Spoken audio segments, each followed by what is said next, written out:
गोस्वामी जी महाराज पूर्व प्रसंग में वर्णन किए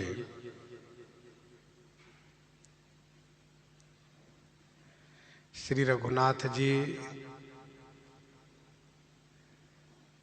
नित्य नियम से निवृत्त होकर के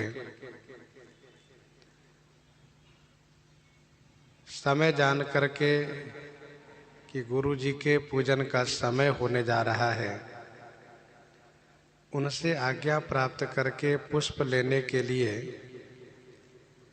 पुष्प वाटिका में पहुंच गए हैं।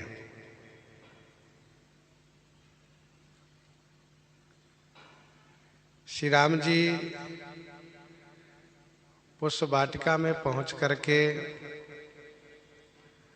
पुष्प वाटिका की छवि को अवलोकन किए।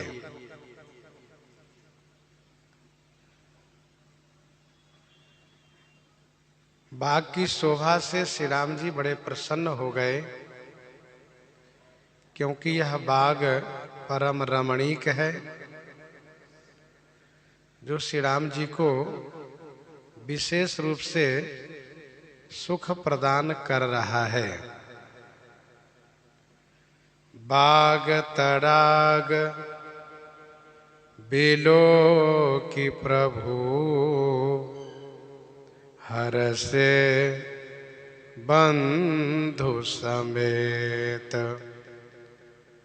परम रम्य आराम यह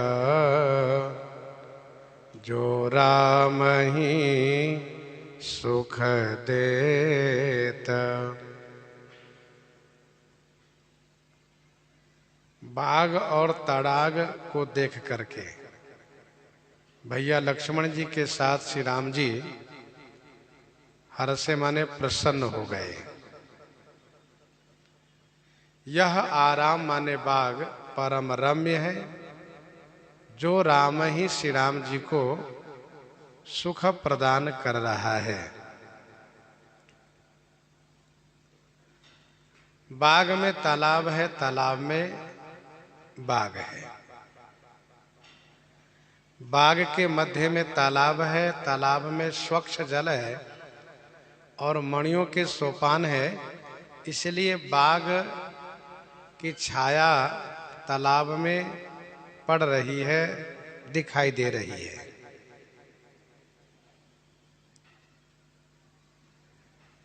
श्री राम जी को यह बाग बहुत प्रिय लगा,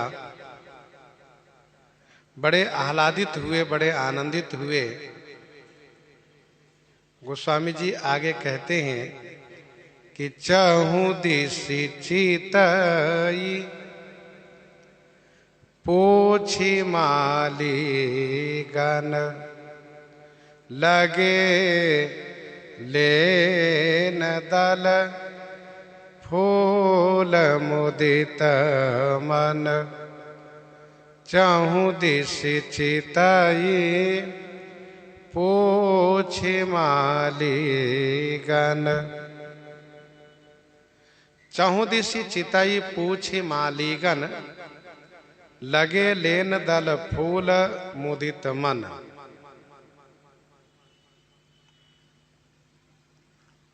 चहु दिशि चितई माने चारों तरफ देखकर, मालीगन माने मालियों से पूछ करके, मुदित मन माने प्रसन्न मन से दाल फूल लेन लगे, दाल और पुष्प उतारने लगे। चहु दिशि चितई पूछी मालीगन, चारों तरफ देख करके कि अच्छे अच्छे फूल किधर खिले हुए हैं, फिर मालियों से पूछते हैं। क्या पूछते हैं कि क्या हम अपने गुरु जी के लिए पुष्प ले सकते हैं, आपकी आज्ञा है। तो मालीगण आज्ञा प्रदान करते हैं। फिर प्रसन्न मन से पुष्प और दल उतारने लगते हैं।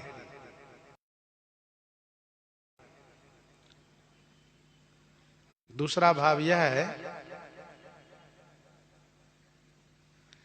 कि एक दिशा से बाग की शोभा देखते हुए मध्य बाग में पहुंचे हैं।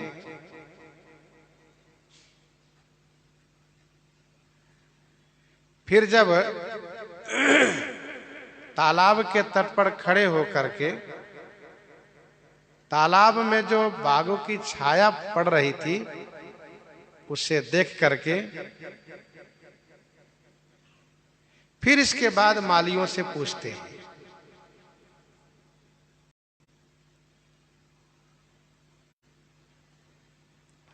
मालीगण, मालीगण माने माली समूह, एक दो नहीं, दो चार नहीं, अधिक संख्या में मालीगण हैं और ये सब दौड़ते हुए श्री राम जी के पास आ गए। श्री राम जी का स्वरूप ऐसा है कि उनको देखने के लिए जो जहां होते हैं, जैसे होते हैं, वहां से और उसी प्रकार से दौड़ते हैं। धाये धाम काम सब त्यागी, मनोह रंक निधि लूटन लागी। श्री राम जी पूछ करके फिर फूल उतारते हैं। इसका भाव यह है कि धर्म शास्त्र का यह आदेश है कि कोई भी चीज लेने के पूर्व उसके मालिक से पूछना चाहिए।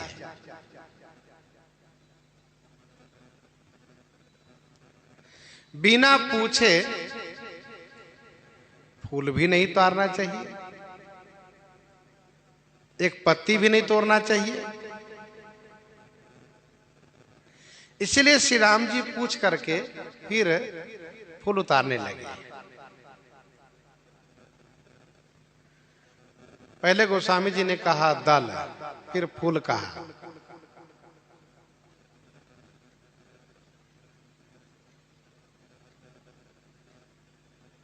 दल से दुर्वा दल होता है, बिल्व दल होता है, तुलसी दल होता है।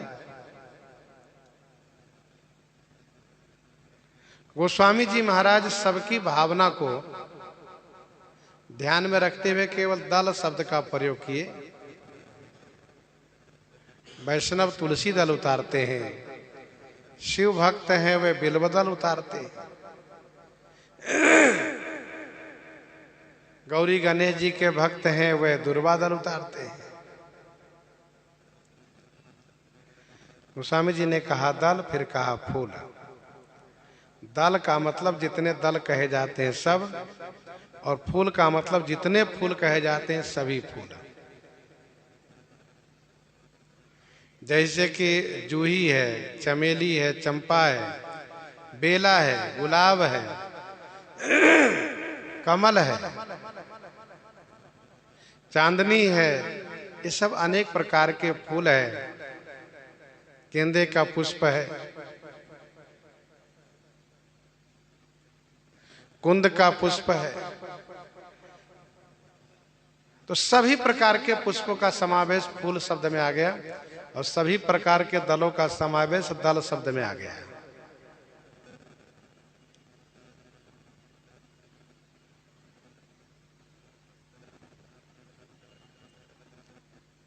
श्री राम जी सुंदर सुंदर फूलों को देख करके बड़े प्रसन्न हो गए। मन के अनुकूल पुष्प मिल रहा है, यह सोच करके खुश हो रहे हैं कि गुरुजी आज पुष्प को प्राप्त करके बड़े प्रसन्न हो जाएंगे कि बढ़िया बढ़िया पुष्प आज प्राप्त हुआ है। मुदित मन का भाव यह भी है कि श्री राम जी का मन अस्वाभाविक रूप से प्रसन्न हो रहा है और मन का प्रसन्न होना यह शुभ संकेत का प्रमाण होता है। अर्थात शुभ सगुन हो रहा है।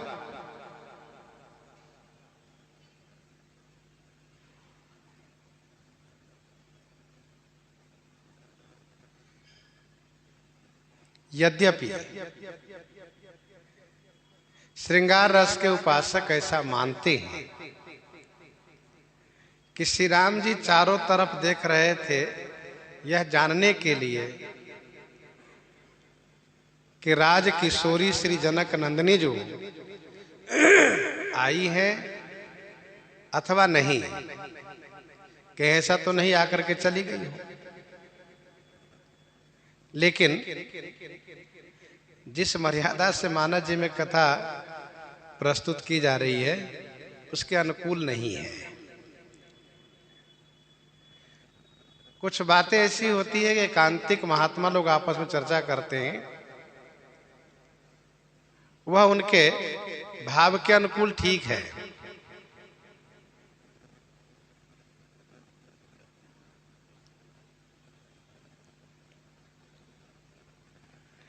श्री राम जी चारों तरफ फूल देख रहे थे और प्रसन्न मन से पुष्प लेने लगे।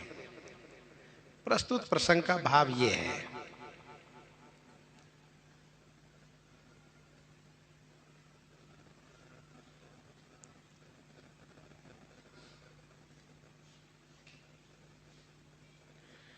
कुछ संतों ने ये कहा कि इस बाग में पुरुषों का प्रवेश नहीं रहता है। दूसरे संत ने कहा कि पुरुष लोग बाग की सेवा करते हैं, लेकिन जब श्री किशोरी जी का आगमन होता है तब उस समय वे लोग नहीं रहते हैं। तो मालीगण का अर्थ क्या होना चाहिए?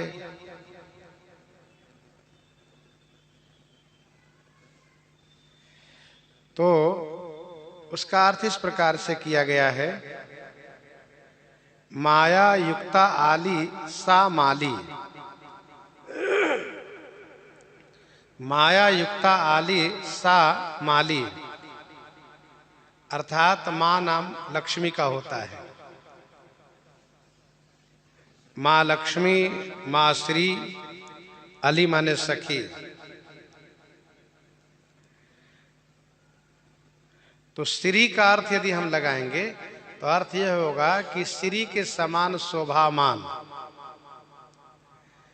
और श्री माने लक्ष्मी जी, बात एक ही हुई। लक्ष्मी जी के समान सखी, उनके सदरी जो सखी है।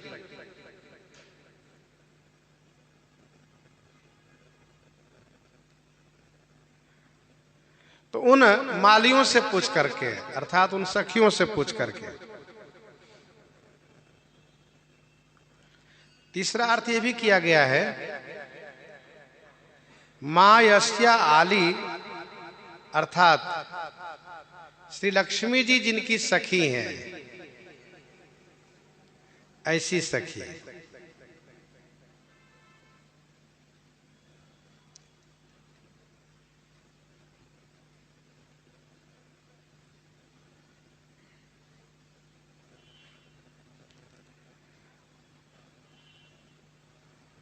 वैसे तुलसी दल बिना स्नान के नहीं उतारना चाहिए।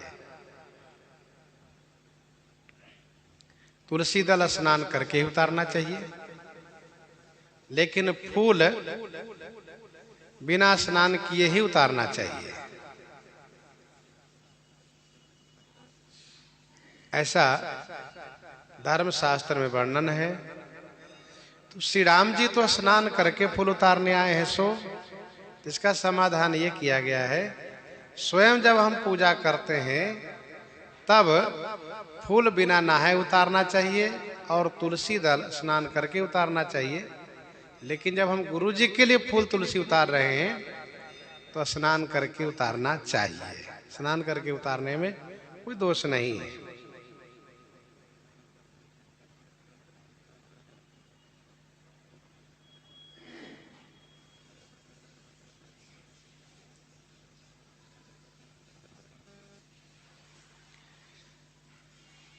गोस्वामी जी महाराज यहाँ पर इस चौपाई में एक संकेत ये भी कर रहे हैं कि श्री राम जी का मन जो प्रसन्न हो रहा है, यह एक शुभ संकेत कर रहा है कि इस बाग में शुभ होने वाला है। इसलिए लगे लेन दल फूल मुदित मन।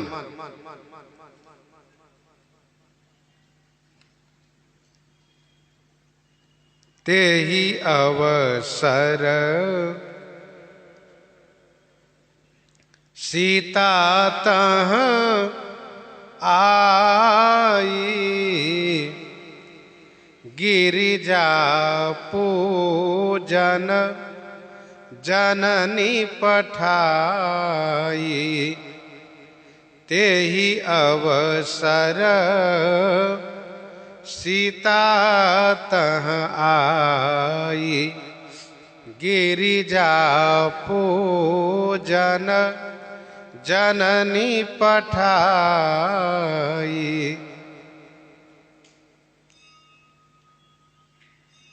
तेहि अवसर, केही अवसर, जिस अवसर में श्री राम जी पुष्प उतार रहे हैं, तेही अवसर।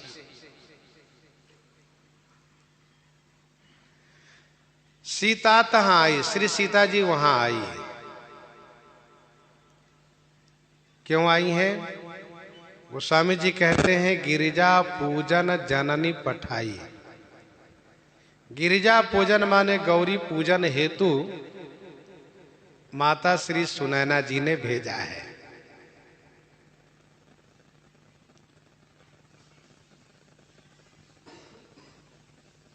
विवाह के एक दिन पूर्व देवी पूजन की परंपरा है और उसका अनुपालन आज भी प्रायः सभी जगहों किया जाता है। खास करके वह कन्या जिनके लिए स्वयंवर की व्यवस्था की गई है, स्वयंवर जिनके लिए हो रहा है, वह कन्या गौरी पूजन के लिए एक दिन पूर्व ही जाती हैं। इसको ऐसा कहने का मतलब यह है कि हो सकता है कि जिस दिन विवाह हो उस दिन कन्या देवी पूजन के लिए जाती हो, लेकिन जिनका स्वयंवर हो रहा है वह एक दिन पूर्व ही गौरी पूजन देवी पूजन के लिए जाया करती हैं।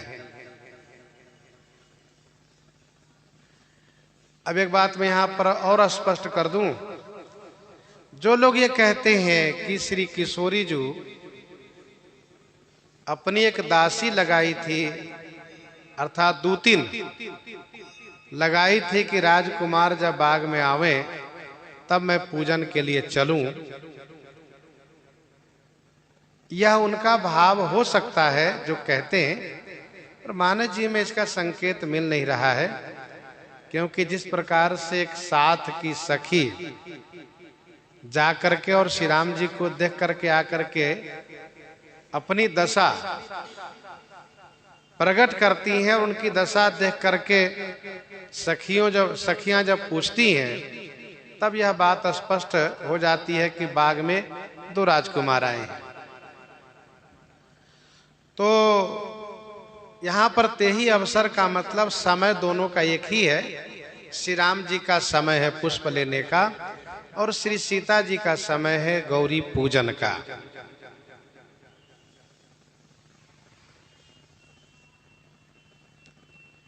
गीतावली बालकांड 69 पद में स्पष्ट रूप से गोस्वामी जी ने लिखा है, सखिन सहित तेहि समय विधि के संजोग, गिरिजा जो पूजी बे को जाने की जो आई है। ये विधि का संजोग ऐसा बना है, दैव योग ऐसा बना है। जहां पर माधुर्य प्रधान नाम गोस्वामी जी लेते हैं, वहां सिया कह करके प्रसंग प्रस्तुत करते हैं, लेकिन जहां ऐश्वर्य प्रधान प्रसंग प्रस्तुत करते हैं वहां पर ऐश्वर्य परक नाम लेते हैं सीता। वह सीता कौन सीता? कहा उद्भव स्थिति संहार कारिणीम क्लेश हारिणीम सर्वश्रेयस्करीम सीताम न तो हम राम वल्लभाम। उद्भव स्थिति संहार कारिणीम क्लेश हारिणीम सर्वश्रेयस्करीम सीताम।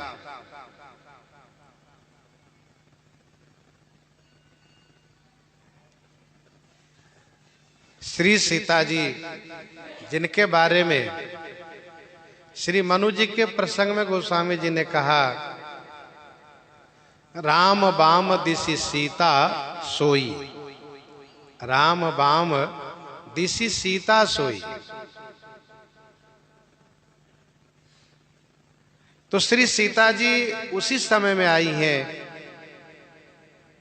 गिरिजा पूजन जननी पठाई। मां ने इनको भेजा है गौरी पूजन के लिए। आज आखिरी दिन है पूजन का, क्योंकि कल धनुष यज्ञ के समाप्ति है। कल धनुष यज्ञ की समाप्ति है और संभवतः कल अवसर न मिले, इसलिए आज मां ने स्वयं भेजा है।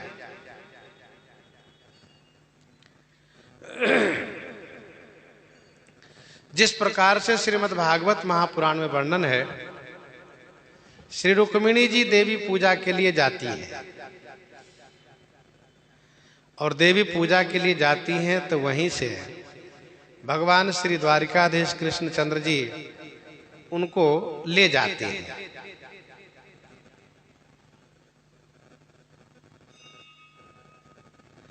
तो गिरिजा पूजन जननी पठाई। कुछ लोग ऐसा प्रश्न करते हैं कि अभी तो भगवती श्री सती जी हैं, अभी तो गौरी जी का जन्म भी नहीं हुआ है, फिर यहाँ पर गिरिजा पूजन का मतलब क्या है कहने का?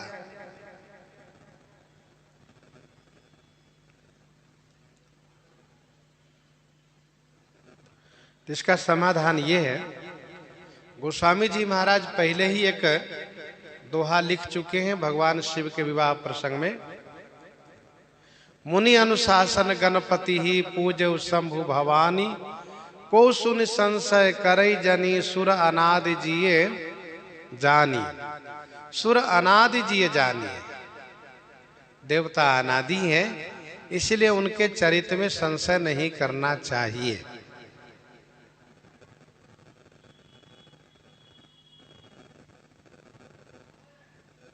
दूसरा इसका समाधान यह है कि पूजा गौरी जी की ही की जाती है, भवानी की ही की जाती है।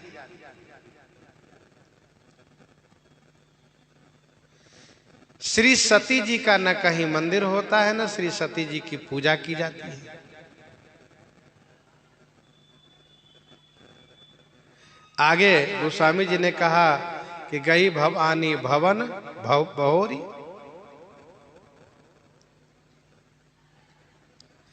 और फिर कहा बोली गौरी हरस ही भरे। तो कलप भेद हरिचरित सुहाए, देवताओं का सब नाम अनादि होता है। भगवती श्री पार्वती जी का भी सब नाम अनादि है।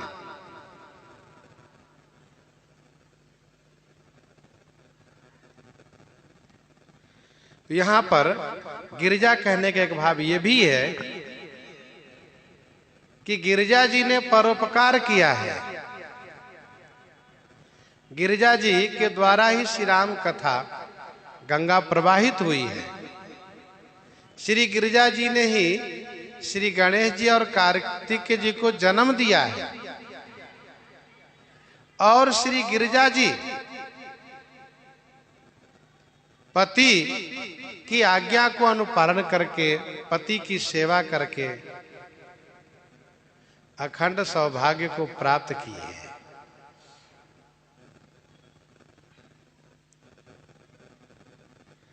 तो ये सारे गुण श्री गिरिजा जी को ही प्राप्त हुआ है।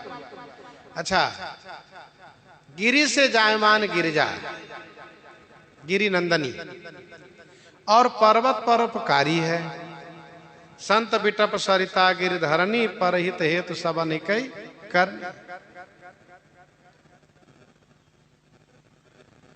तो श्री पार्वती जी ने पति का प्रेम प्राप्त किया है, संतान प्राप्त किया है, और अपनी उन संतानों से जग का कल्याण किया है। इसीलिए गौरी पूजा की जाती है और माताएं आशीर्वाद भी देती हैं। तो श्री भवानी श्री पार्वती जी से जोड़कर ही आशीर्वाद देती है। पार्वती समपति प्रिय हो। कोई माताएं नहीं कहती हैं कि सती संपत्ति प्रिय हो। पार्वती संपत्ति प्रिय हो, यही कहती है माताएं। तो श्री पार्वती जी की पूजा की जाती है। अच्छा, देवताओं का सब नाम सब समय लिया जाता है। जब श्री पार्वती तन में होती हैं तभी भगवान शिव इनको सती कह करके संबोधित करते हैं। धन्य सती पावनमति तोरी, रघुपति चरण प्रीति नहीं थोरी। तो जो गुण जो कार्य पार्वती तन में प्रकट हुए हैं, जो गुण जो कार्य पार्वती तन में प्रकट हुए हैं, वह श्री सती तन में प्रकट नहीं हुए। इसीलिए गौरी पूजा, पार्वती पूजा, भवानी पूजा की जाती है। तेहि अवसर सीता तहाँ आई, गिरजा पूजन जननी पठाई। संग सखी सब सुभग सयानी, गावहि गीत मनोहर बानी। गावहि गीत मनोहर बानी। भगवान श्री राम जी स्वयं अपने कर कमलों से पुष्प उतार रहे हैं। यद्यपि संत महापुरुष लोग ऐसा कहते हैं कि मालियों ने स्वयं फूल उतार करके दिया है, लेकिन गोस्वामी जी का शब्द है कि लगे लेन दल फूल मुदित मन। हाँ, इतना जरूर है कि मालियों ने दोना बनाकर जरूर दिया है। आगे गोस्वामी जी कहेंगे सुमन समेत बाम कर दोना। और फिर दूसरे कोई फूल उतार के देते हो तो और स्वयं उतारिए तो दोनों में अंतर होता है। अपने उतारने में अपने मन के अनुकूल उतारा जाता है। तो श्री राम जी गुरु जी की सेवा में लगे हैं, इसलिए स्वयं उतार रहे हैं। अब भावुक भक्त का हृदय इतना भावुक होता है कि वे कहते हैं कि श्री राम जी की ओर देखा मालियों ने तो उनको लगा कि ये तो बड़े कोमल हैं, फूल नहीं उतार सकते, इनके उतारने लायक शरीर नहीं है, हाथ इतना कोमल है कि इनसे फूल नहीं उतरेगा, तो उतार के देना शुरू किया। पर ये भावुक हृदय वाले भक्तों का भाव है। गोस्वामी जी गोस्वामी जी स्पष्ट रूप से कहना चाहते हैं कि श्री राम जी गुरु जी की सेवा में लगे हुए हैं, इसलिए स्वयं अपने कर कमलों से पुष्प उतार रहे हैं।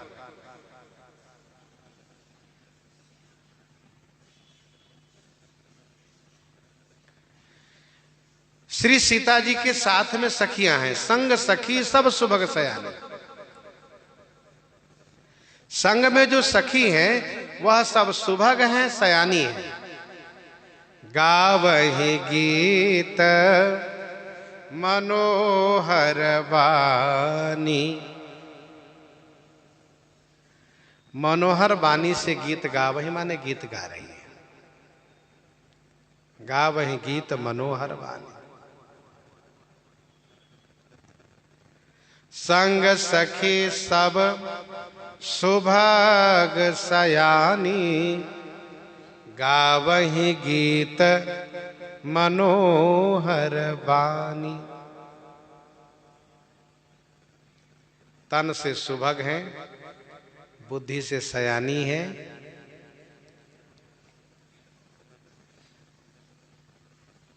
अर्थात केवल सुंदर ही नहीं अपितु बुद्धिमती भी है, सयानी भी है। इन सखियों की सुंदरता को गोस्वामी जी आगे कहेंगे कि सुंदरता कहाँ सुंदर करई, सुंदरता कहाँ सुंदर करई, छवि गृह दीप सिखा जनु बरई, छवि गृह दीप सिखा जनु बरई।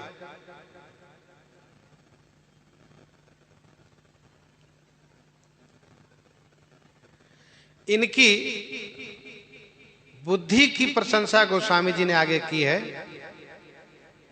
इनमें जो सयानपना है उसकी प्रशंसा गोस्वामी जी ने की है।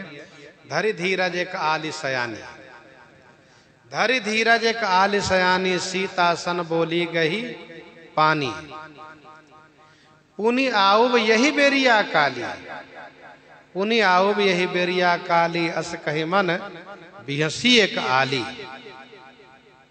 यह सब इनकी बुद्धि है। गावहि गीत मनोहर बानी, मनोहर बानी से, मन को हरने वाली वाणी से, मन हरण हो जाए ऐसी वाणी से गीत गा रही है।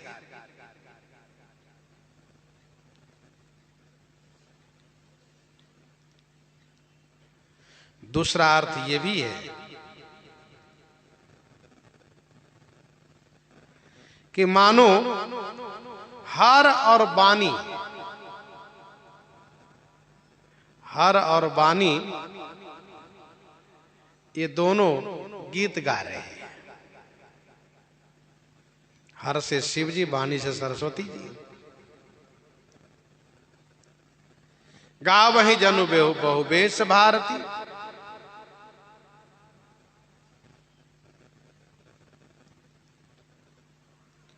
अथवा तो ये सखियां ऐसी गीत गा रही हैं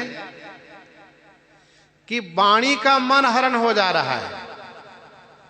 सुन करके वाणी का मन हरण हो जा रहा है। गावहि गीत मनोहर वाणी, ऐसी गीत गा रही हैं कि वाणी का मन हरण हो जा रहा है।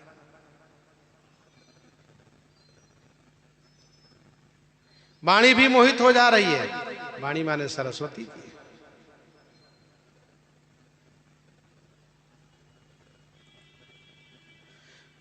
तो संग सखी सब सुभग सयानी, गावहि गीत मनोहर वाणी।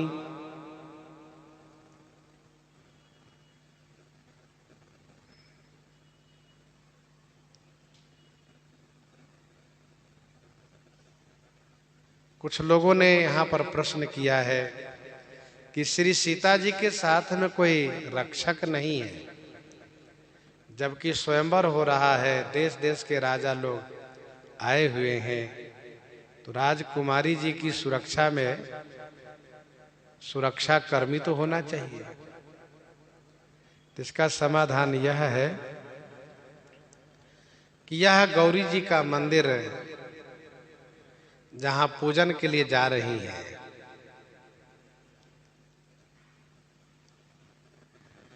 ये राजमहल के परिधि के अंदर में है। राजमहल के किले के अंदर में है।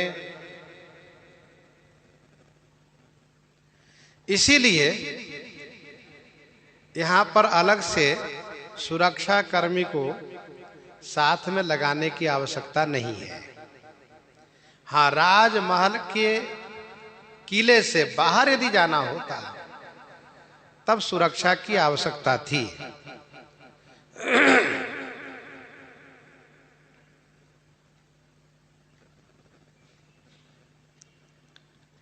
अगस्त संहिता में उन सखियों की भी चर्चा की गई है।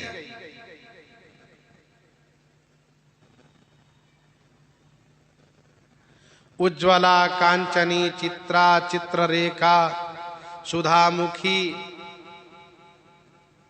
उज्ज्वला कांचनी चित्रा चित्ररेखा सुधामुखी, हंसी प्रशंसी कमला विमलाक्षी सुदंतकाः चंद्रनना चंद्रकला चंद्रानना चंद्रकला माधुर्य शालिनी वराह कर्पूरांगी वरारोहा इत्यादिया षोडश स्मृता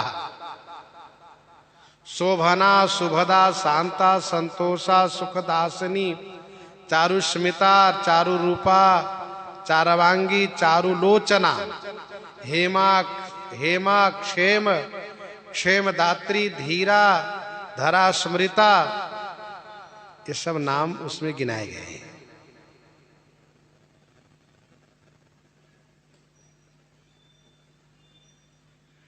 तो संग सखी सब सुभग सयानी, केवल अष्ट सखी ही नहीं अपितु और भी सखियां हैं।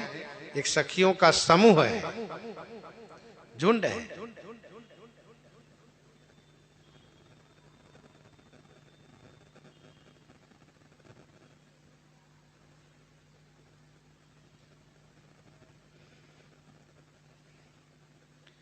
संग सखी सब सुभग सयानी गावहि गीत मनोहर वाणी।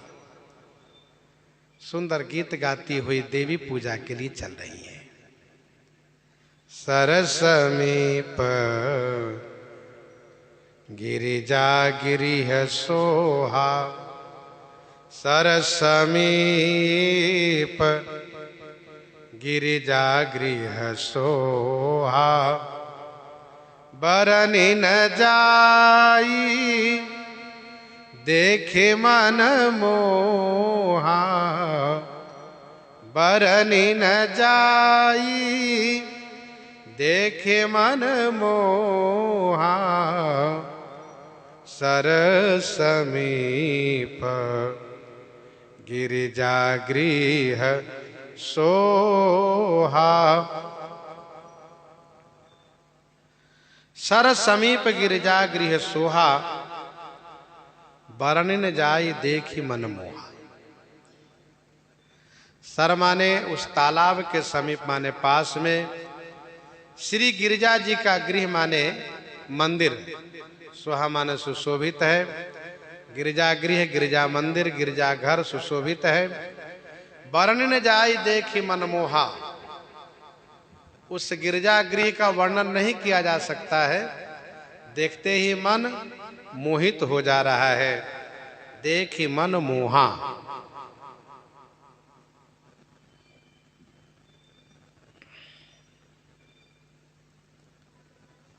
सर समीप गिरजा गृह सोहा, यह जो गिरजा गृह है इस मंदिर का नाम है चिंतामणि मंदिर। चिंतामणि मंदिर का नाम है, यथा नाम तथा गुण इस मंदिर का है।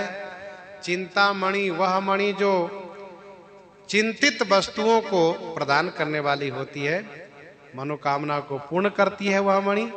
वैसे यह मंदिर मनोरथ को पूरा करता है।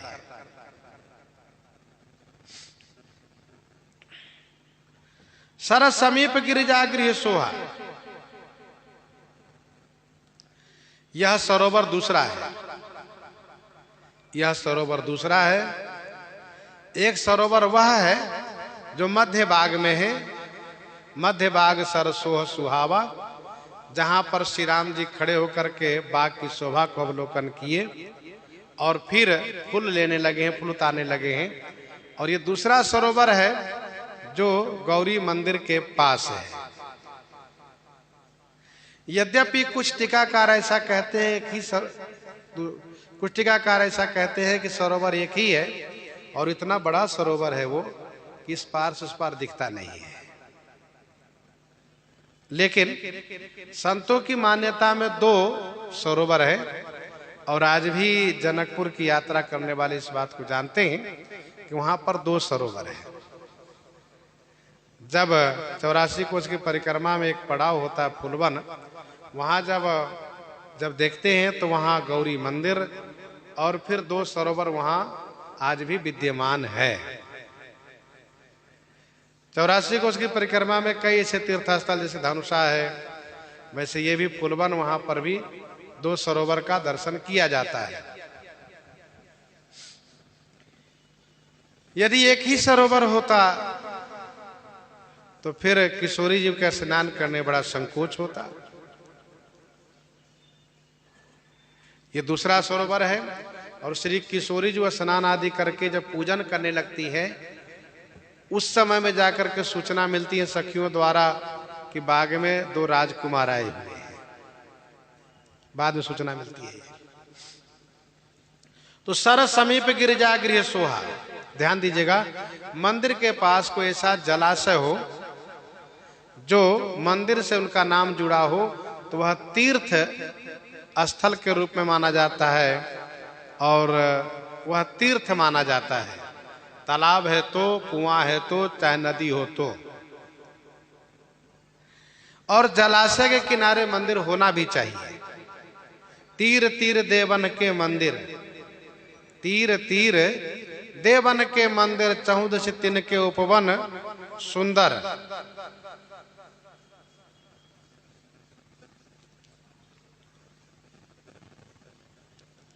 तो सर समीप गिरिजा गृह सोहा।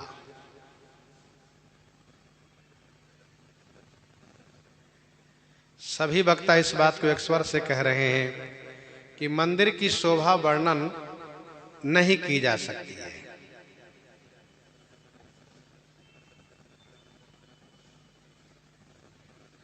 बरनी न जाई देखी मनमोहा। जब गोस्वामी जी को गुरु जी की कृपा से बुद्धि मिली है, तेहि करि विमल विवेक विलोचन, वर्णो रामचरित भव मोचन। फिर वर्णन करने में क्यों कदराते हैं?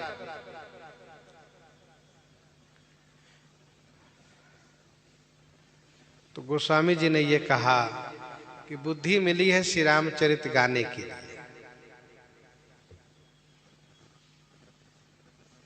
सूझहि रामचरित मनि मानिक।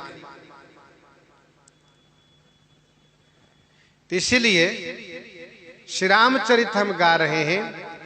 और गौरी जी के मंदिर की जो शोभा अद्भुत है, उसका वर्णन हम नहीं कर सकते। तो जो तालाब है मंदिर के पास में, गिरिजा गृह के पास में, गौरी मंदिर के पास में, उस सरोवर में मज्जन करी सर सखिन समेता।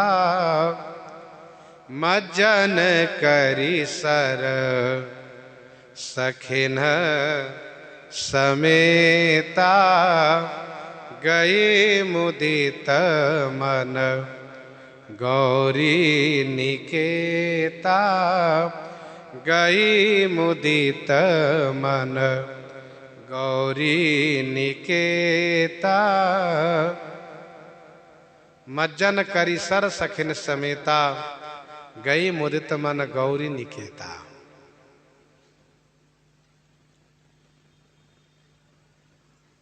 सर में, सर माने सरोवर में, तालाब में। सखिन समेता मज्जन करी। सखिन समेता माने सखियों के सहित। मज्जन करी माने स्नान करके। और मुदित मन गौरी निकेता गई। मुदित मन माने प्रसन्न मन से श्री गौरी जी के निकेता माने गौरी मंदिर में गई। यह श्री किशोरी जी का दोबारा स्नान है। राजमहल से स्नान करके आई हैं, फिर इसके बाद इस सरोवर में स्नान करती हैं।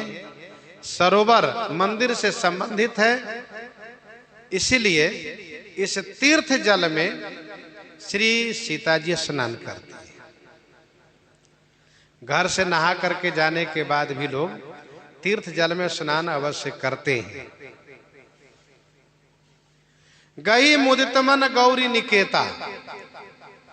बड़े प्रसन्न मन से गौरी जी के मंदिर में गई।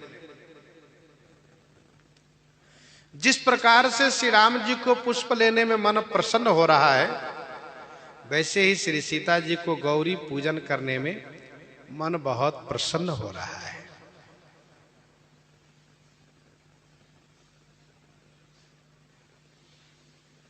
कहने का भाव यह है कि मन प्रसन्न होना यह श्री सीता जी के लिए भी शुभ संकेत है।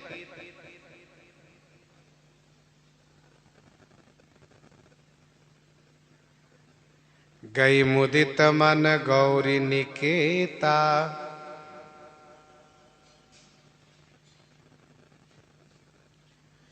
वैसे स्नान करने से मन प्रसन्न हो जाता है और खास करके जब तीर्थ जल में स्नान करें तो और ज्यादा मन प्रसन्न होता है। मज्जन कीन पंथ श्रम गयऊ, सुचिजल पियत मुदित मन भयऊ।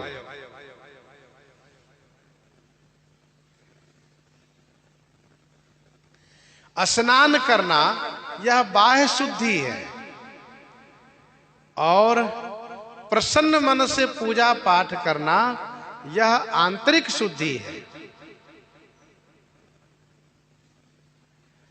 गई मुदित मन गौरी निकेता, पूजा किन्ह अधिक अनुरागा, निज अनुरूप सुभग बर मांगा।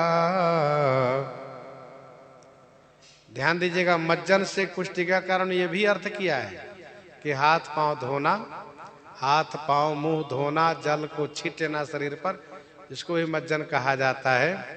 लेकिन यहाँ पर मज्जन से स्नान का अर्थ विशेष रूप से सभी संतों ने माना है। पूजा किन्ह अधिक अनुरागा, निज अनुरूप सुभग बर मांगा, निज अनुरूप सुभग बर मांगा। पूजा किन्हीं अधिक अनुरागा, निज अनुरूप सुभग बर मांगा। अधिक अनुरागा पूजा किन्हीं, अत्यधिक अनुराग के साथ पूजा किन्ह माने पूजा श्री सीता जी ने की। निज अनुरूप सुभग बर मांगा, अपने अनुरूप, सुभग माने सुंदर वरदान मांगा।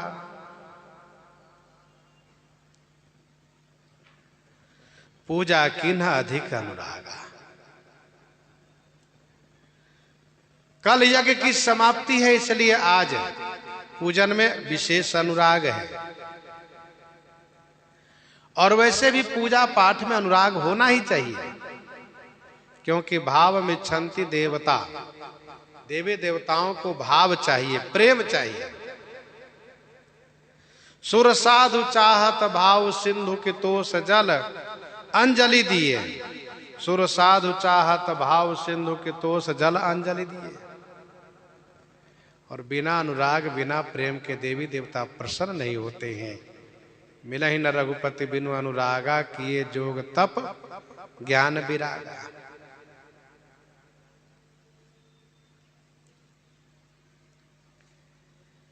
निज अनुरूप सुभग बर मांगा,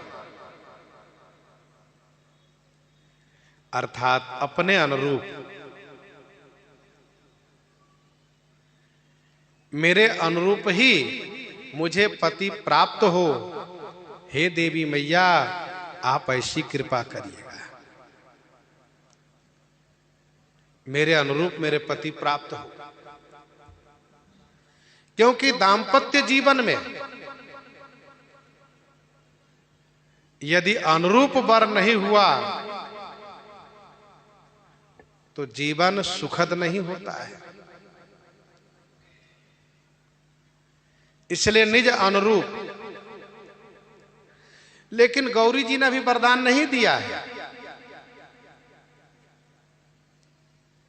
क्योंकि अभी श्री सीता जी श्री राम जी का दर्शन नहीं किए। जब दर्शन करके दोबारा मंदिर में आएंगे तब श्री गौरी जी वरदान देंगे। मन जाहि राच्यो मिलहि सोबर सहज सुंदर सांवर, करुणा निधान सुजान शील स्नेह जानत रावर।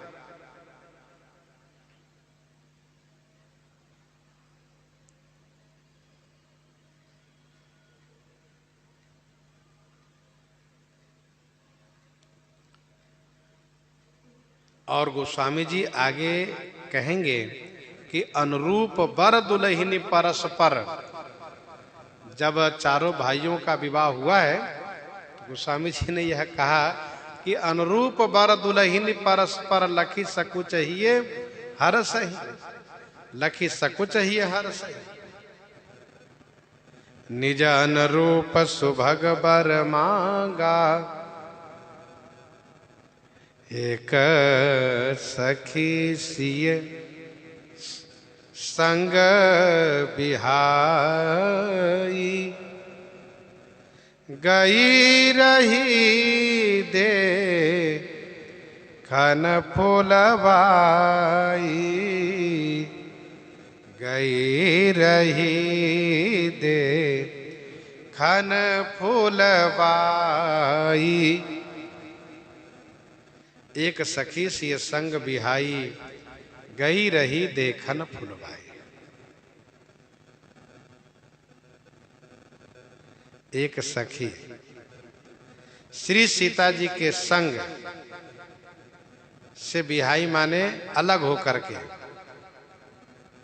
श्री सीता जी को छोड़ करके, श्री सीता जी से अलग होकर के फुलवाई देखन गई रही, फुलवारी देखने के लिए गई थी। एक सखी अर्थात उन सखियों के समूह में से, अष्ट सखियों में से, खोडस सखियों में से एक सखी। एक का दूसरा अर्थ होता है अद्वितीय।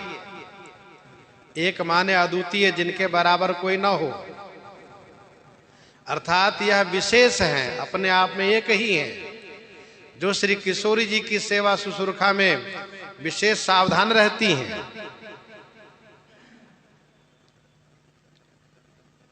अर्थात प्रधान सखी। एक सखी माने प्रधान सखी। ये है कौन? तो कुछ संतों ने कहा कि श्री सुभगा नाम की सखी है, दूसरे संतों ने कहा कि श्री चारुशीला नाम की सखी है, श्री चारुशीला जी।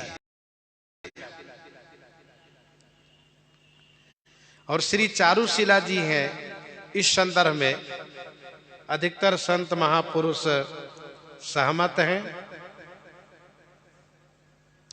सुभगा जी के बारे में भी बहुत संत लोग सहमत हैं।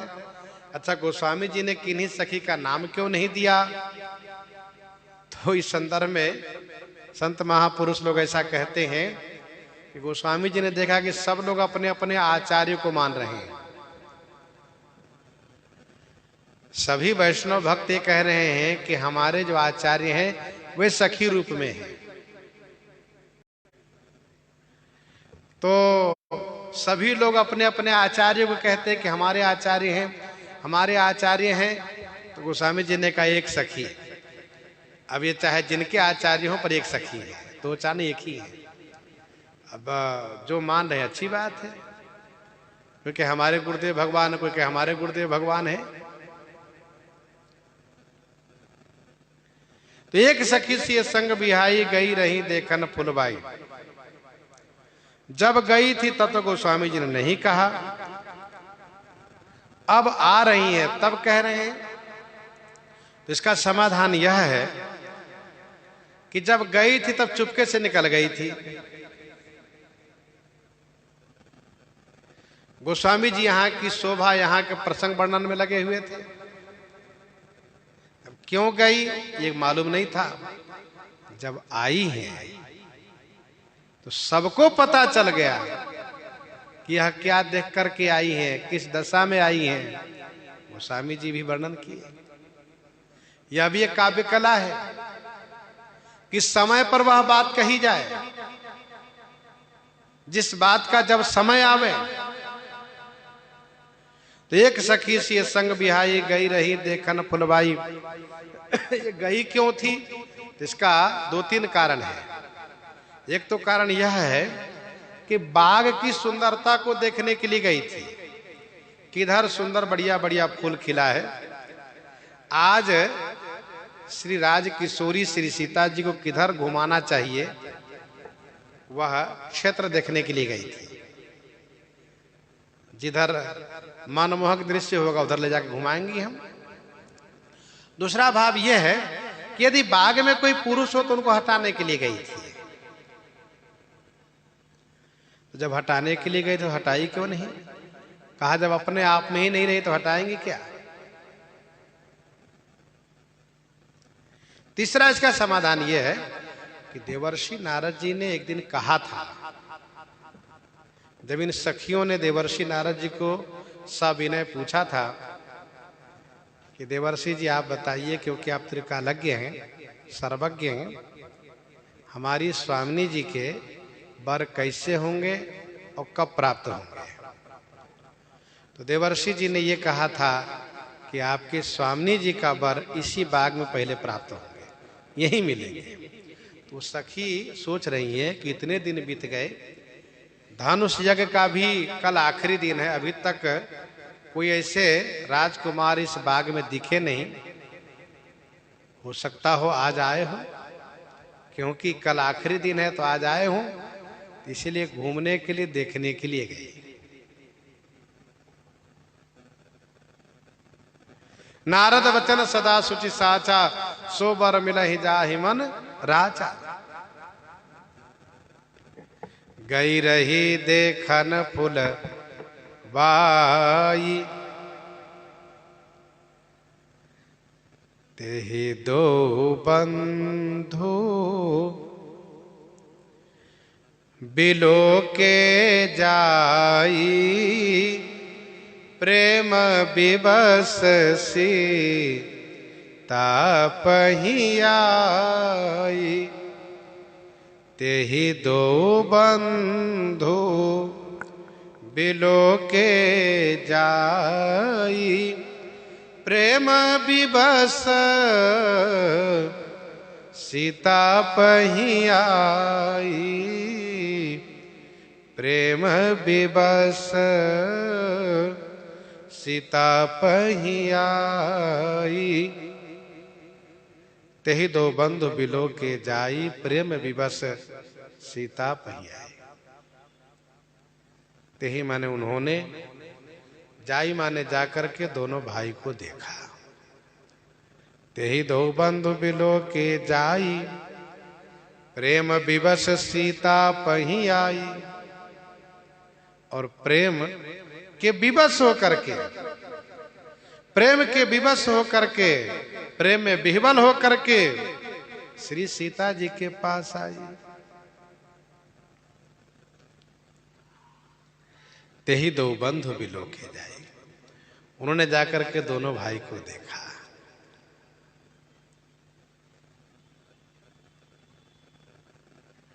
देखते ही प्रेम के विवश हो गई।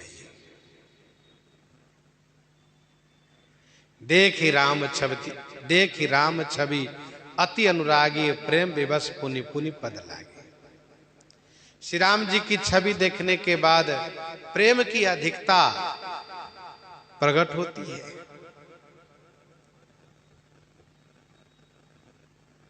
प्रेम के विवश होकर के श्री सीता जी के पास है। यह उत्तम सेवक का धर्म है कि जब वह जीवन में कोई उत्तम वस्तु प्राप्त करें तो पहले अपने स्वामी को अर्पित करें, स्वामी को प्रदान करें। और इसी सेवक के लिए कहा गया है तत्सुखे सुखित्वम, अपने स्वामी के सुख में सुखी रहना, ये श्रेष्ठ सेवक का पहचान होता है। इन्होंने जब देखा और इनको जब सुख प्राप्त हुआ, आनंद प्राप्त हुआ, तब इन्होंने सोचा जब मुझे इतना आनंद प्राप्त हो रहा है तो स्वाभाविक है कि हमारी स्वामिनी जी को बहुत आनंद प्राप्त होगा। हमें चल करके उनको बताना चाहिए, वो भी एक बार दर्शन करें। वे प्रेम के विवश होकर के लड़खड़ाती हुई श्री सीता जी के पास आई मंदिर में। तासु दशा देखी सखिना पुलक गात जल नयन, कहु कारण निज हरस कर, पूछहि सब मृदु बैन, पूछहि सब मृदु बैन। तासु दशा देखी सखिन, सखियों ने उनकी दशा देखी। कैसी दशा? पुलक गात जल नयन, गात माने शरीर पुलकित है, नेत्रों में अश्रु भरा हुआ है। सब के सब मृदु बैन माने कोमल वचन से पूछने लगी, निज हरस कर कारण कहो। अरे सखी, अपने हर्ष का कारण बताओ, क्या तुमने पा लिया है जो इस प्रकार से खुशी में डूब गई हो? अरे सखी, कुछ खुशी, कुछ प्रसन्नता हम लोगों के लिए भी बांटो, बताओ, बोलो। तो दासु दशा देखी सखिन पुलक गात जल नयन। ध्यान दीजिएगा, शरीर रोमांचित होना, नेत्रों में आंसू आना, यह हर्ष में और विषाद में दोनों में होता है। हर्ष में भी होता है, विषाद में भी होता है। सकल सखी गिरिजा गिरि मैना, पुलक शरीर भरे जल नयना। सकल सखी गिरिजा गिरि नयना, पुलक शरीर भरे जल नयना। वहां पर गोस्वामी जी ने लिखा कि समस्त सखियां, गिरिजा, गौरी और मैना, सभी के नेत्रों में आंसू है, शरीर रोमांचित है। लेकिन गोस्वामी जी ने यह भी कहा कि नारद हूं यह भेद न जाना, दशा एक समझब बिलगाना।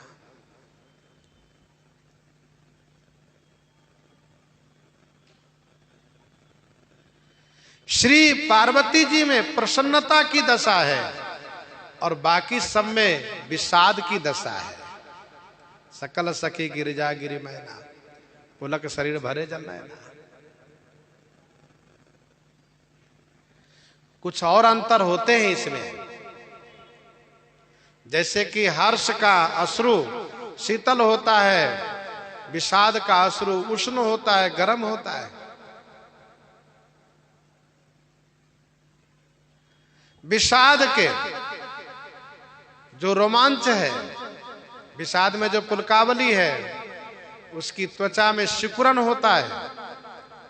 हर्ष में जो पुलकावली होती है, उसकी त्वचा में सिकुड़न नहीं रहता है, फैलाव होता है।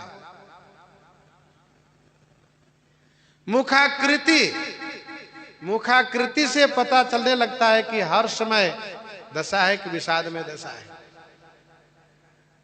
लेकिन ये दोनों में होते हैं, जैसे कि रोमांच होना और अश्रु आना। तासु दशा देखी सखिन, सभी सखियों ने देखा इनकी दशा कैसी है। कहा शरीर रोमांच है, नेत्रों में प्रेमाश्रु है। इन सब ने समझ लिया कि इन्होंने कुछ पा लिया है। तो सब के सब मृदु बहन माने कोमल वचन में पूछ रही है। ध्यान दीजिएगा, भगवान के दर्शन में इसी प्रकार से प्रेम प्राप्त होता है। अति प्रेम अधीरा, पुलक शरीरा, मुख नहीं आवई बचन कही।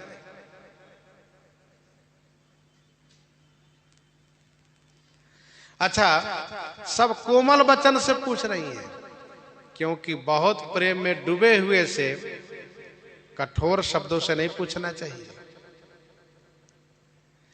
कठोर शब्द से आघात हृदय पर पहुंचता है और शरीर छूटने का भय रहता है।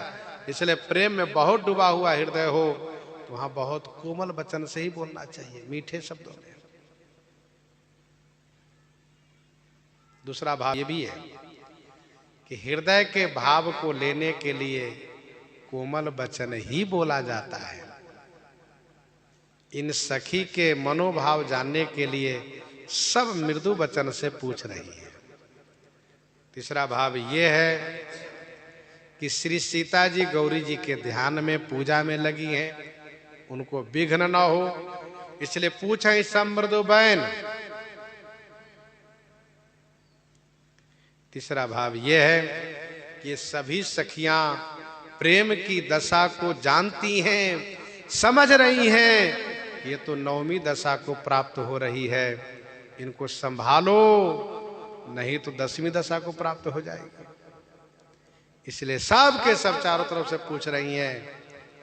कहू कारण निज हरस कर पूछे सब मृदु बैन। फिर वे बोलना प्रारंभ करती हैं। देखन बाग कुंवर दुई आए, देखन बाग कुंवर दुई आए, भय किशोर सब भांति सुहाए, भय किशोर सब भांति सुहाए, श्याम गौर किमी कहूँ बखानी, गिरा नयन नयन बेनुबानी।